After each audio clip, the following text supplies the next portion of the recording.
Alright, so ngayon ang gagawin na natin is ilalatig na natin yung mga kailangan natin. Okay? So first, pupunta lang tayo dito sa may repository ko. No? Gagamit tayo ng isang repository dito. Siguro mag-React Bit na lang tayo. Which, itong mga repository ko, actually, may mga Docker na rin yan. So, para hindi na rin tayo mag-implement ng kung ano. No? Pero i-explain ko kung paano siya nag-work. No?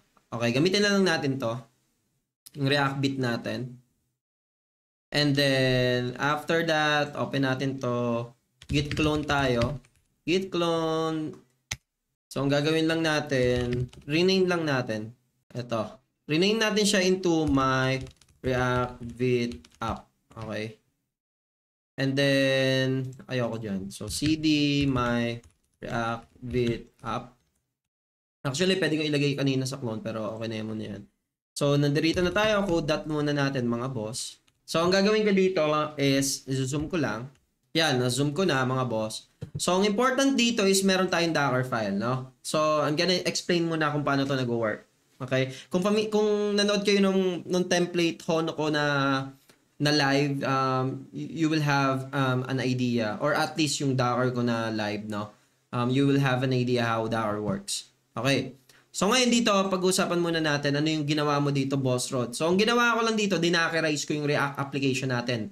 By the way, yung React na to is gumagamit ng Vite, kaya React Vite yung template na pangalan, okay? So ang ginawa ko lang dito, mga boss, syempre first, stage 1. Meron niyang stage na gagamit tayo ng Node 20 Alpine.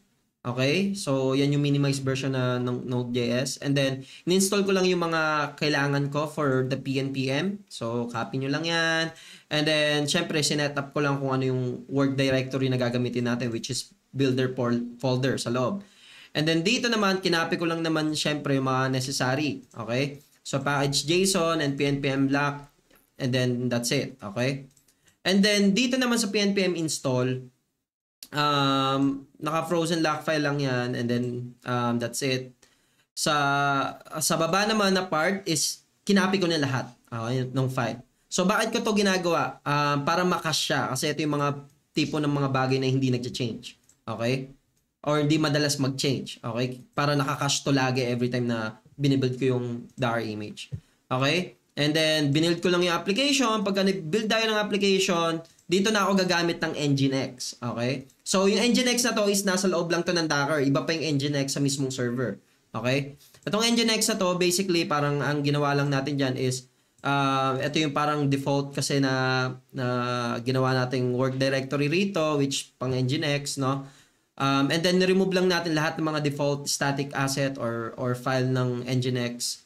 And then, lastly, ang ginawa natin dito, is pinasa lang natin yung or kinapi lang natin yung file na nasa builder kasi nag-build tayo, di ba?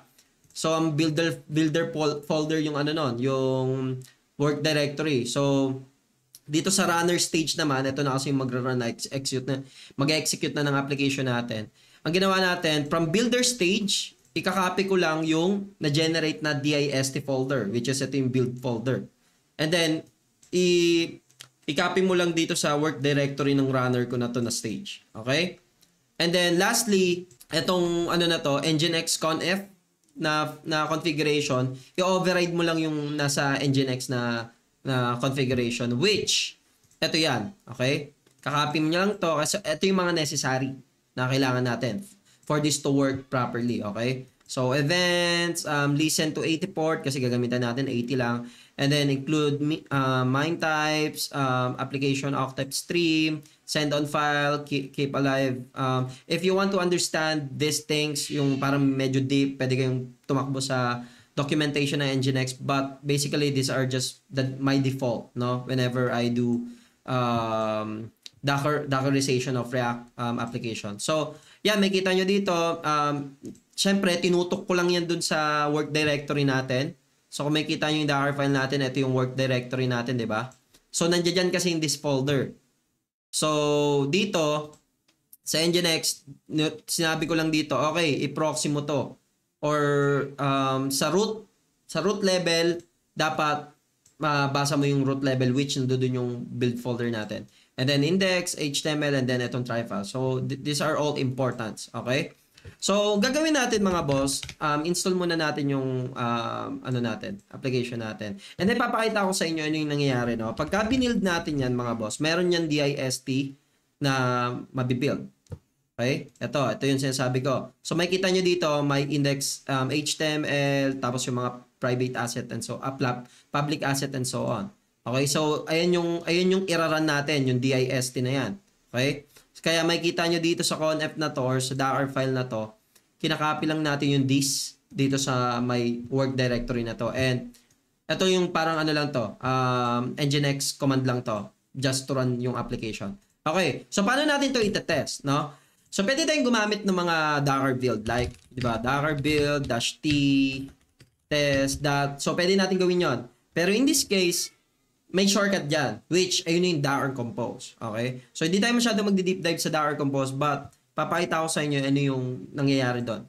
So, basically, di ba, pag ang ginagawa natin is sa Docker lang na normal, no? Gagawin lang natin Docker run, -p, tapos ganyan-ganyan, di ba? Ayan gagawin natin. Pero kailangan pa natin mag-build, di ba? Build -t and so on and so on. But sa Docker Compose, ang kailangan, ito naka-shortcut na yon. So, parang yung mga port na dineclare mo doon is nasa compose na mismo. Tapos kung itututok mo rin siya or lalagyan mo rin siya ng pangalan, nasa compose na rin yun. So dito, mangyayari na to, ang pangalan ng magiging container natin is template react-bit dash kung ano yung service. So gagawin natin, papalitan natin to, my react-bit. I usually want to make sure na kung ano yung name ng compose ko dito is ganun din yung name ng folder ko. Para ganun yung itsura niya pagka ina-app ko siya, no? So, sa Docker Compose, meron lang yan app na tinatawag and then Docker Compose down, okay? So, may dalawa lang yung command na yun. So, pagka sinabing Docker Compose app, meaning magbibuild yan pagka hindi pa build yung image, no? Ibibuild niya yon and then diretso iraran niya na yung application. Yung Docker down naman, syempre, i-down niya yung application, okay? So, ganun yung mangyayari. Meron niyang -d. -d meaning, ito yung parang naka-run na siya in the background, no? So pagka ni-run ko yan, makita nyo, hindi siya naka-foreground, no? Naka-background yan. So pagka pumunta na ako dito, since ang sinet ko dito is 3,000, so ngayon, yung application ko dapat accessible na siya ng 3,000. Okay? 3,000. Yan. So makikita nyo, ito na yung application ko, no? So, ayan yung naka-this folder yan. Okay? So, ito na yung application ko. Nakaran na siya ng 3,000. So, ngayon, paano ko siya i-stop, no? Docker Compose down. Very basic lang. Okay? Pagka dinown na yan, syempre, hindi na magiging accessible yung application ko. So, ganun lang siya. So, kaya gusto ko yung Docker Compose kasi nga, instead na isa-isahin mo yung mga parameters ng Docker run, kung isa-isahin mo yung mga parameters na yon, sa Docker Compose, dun yun na ilalagay lahat ng mga ano na yon, ng mga command or mga parameters na yon sa Docker Compose na. So ngayon, since naintindihan na natin kung paano siya nag-work, no, Docker Compose, may kita nyo, ito yung container name natin, di ba kanina? My React app, tapos yung pangalan nyo ng service, and then one. Okay, so ngayon, alam na natin na nagra-run to. So pagka dinev ko rin yan, syempre, same pa rin yun, pero ito, different port, may kita nyo, nagra-run pa rin siya, di ba? Okay.